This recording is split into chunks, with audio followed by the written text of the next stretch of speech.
नागपुर के पाचपौली थाना पुलिस ने दोपहिया वाहन चोरी करने वाले एक शातिर चोर को गिरफ्तार किया। आरोपी के पास से चोरी की 3 गाड़ियां बरामद की गई है, जिनकी कुल कीमत 80,000 रुपए है। फिरियादी के मां के नाम दर्ज Honda Activa MH49R4028 Rani Durgavati चौक स्थित घर से बाहर से चोरी हो गई थी। शिकायत पर पाचपौली पुलिस ने सीसीटीवी फुटेज और तकनीकी जांच के आधार पर आरोपी अमरदीप फितराम डोंगरे 33 वर्ष को मोतीबाग फुटबॉल ग्राउंड के पास से हिरासत में लिया। सख्ती से पूछताछ करने पर आरोपी ने चोरी की बात कबूल की। पुलिस ने उसके पास से चोरी की गई होंडा एक्टिवा, एक हीरो स्प्लेंडर और एक अन्य एक्टिवा 3G समेत कुल 3 गाड़ियां जिनकी कीमत 80,000 रुपए जब्त की है। पाचपौली पुलिस फिलहाल आगे की जांच कर रही है।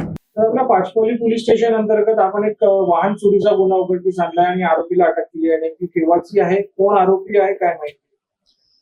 प्रशांत लेंडे राहणार राणी दुर्गावती चौक येथील राहणारे त्यांनी एक तक्रार दिली होती। त्यांची गाडी चोरीस गेलेली होती। त्यावरून 22/8 रोजी गुन्हा दाखल झाला होता आणि त्यानंतर गुप्त बातमीदारांकडून माहिती मिळाल्यावरून आरोपी अमरदीप डोंगरे राहणार लाखनी जिल्हा भंडाऱ्याचा आहे, तर याला अटक करण्यात आली आणि त्यांनीच ही चोरी केल्याचे निष्पन्न झाल्याने तिची गाडी आहे 2 व्हीलर ती जप्त करण्यात आली आणि चौकशी दरम्यान त्याच्याकडनं त्यांनी अजून 2 गाड्या पाचपौली हद्दीत चोरी केल्याचे निष्पन्न झाले।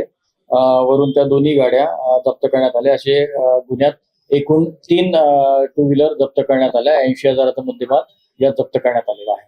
सर, जो अटक आरोपी आहे त्याचा काही पार्श्व रिकॉर्ड समोर आला आहे का आणि तो कशामुळे चोरी करायचा, काय कारणास्तव करायचा? हा जो आरोपी आहे याचा रेकॉर्ड आम्ही चेक करत आहोत आणि तो नशा करण्यासाठी आणि स्वतःचे जे काही शौक आहेत ते पूर्ण करण्यासाठी तो चोरी करत असल्याचे निष्पन्न झाले। कोणाला सहभाग आपल्या स्टाफ कडनं कोणाकडनं हे मोठं डीबी पथकामार्फत ही कारवाई करण्यात आली। API बोंडे यांच्या तपास पथकात समदुरे SC समदुरे यांच्या पथकाने कारवाई केली।